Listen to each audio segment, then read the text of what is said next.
Food for Fairview got started about 14 years ago. It's my understanding, I have only been here about 10 years, that it actually started in the trunk of a lady's car. She saw a need, that there were people in this community that needed food. And by 1999, we were located in the building that we're in now. It's much smaller. We weren't using but maybe a third of it. And by 2000, we were incorporated.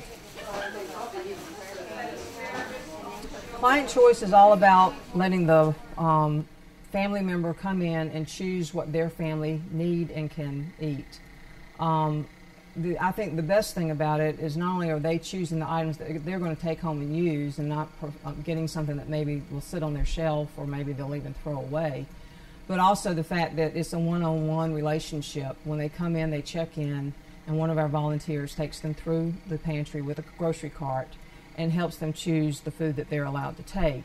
We base it on what type item it is and what their size of their family is as to how much they can have, and that changes from week to week based on what we have available.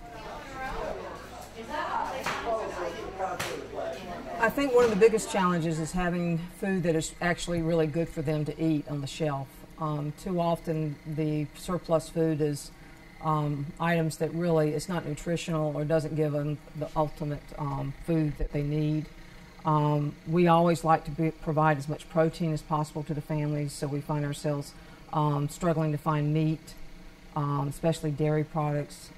Milk is not cheap for us to purchase. We try to purchase on occasion, but it's the dairy products and the meat products that I think are the hardest thing.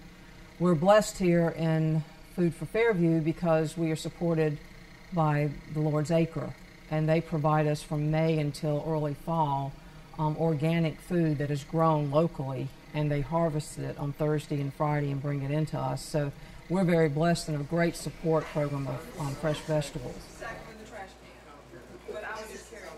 Certainly you have to be concerned with the space available. You've got to keep it safe as to how people can, the traffic flow that goes through it. You've got to have enough food to make it feasible. I mean, some pantries just don't have the space, nor do they have enough product to make it feasible to be client's choice. We have had other agencies come in, other food pantries that are getting started, or perhaps they had already gotten started, they were handing out the boxes, but they wanted to see how they could make changes. And we actually let them come in and they see how we work. I'm happy to go and talk to their members or their boards or whoever, and we've actually seen some groups that have come in, learned from us, and gone and set up their own. Let's do four.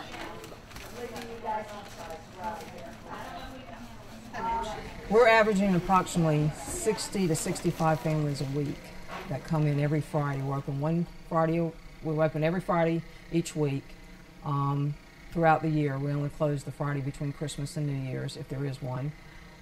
We have seen, I'd say, almost a 40% increase in the last 3 years.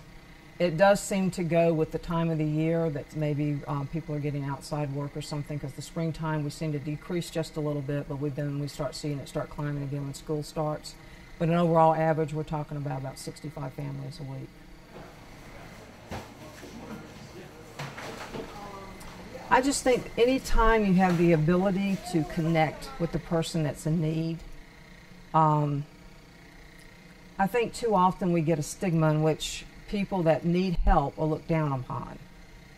And I think we try to tell these people that we are here for them, and when they are on their feet, they can pass it on to someone else. And we see that. We've had quite a few that have come back and actually donated food. We've had fund drive in which someone has come up to me and said, I don't have much to give you, but you help me, let me give you what I have in my pocket. And I think any time that you can have such a relationship that a person wants to come back and help your organization after you've helped them, more or less tells you you're doing it right.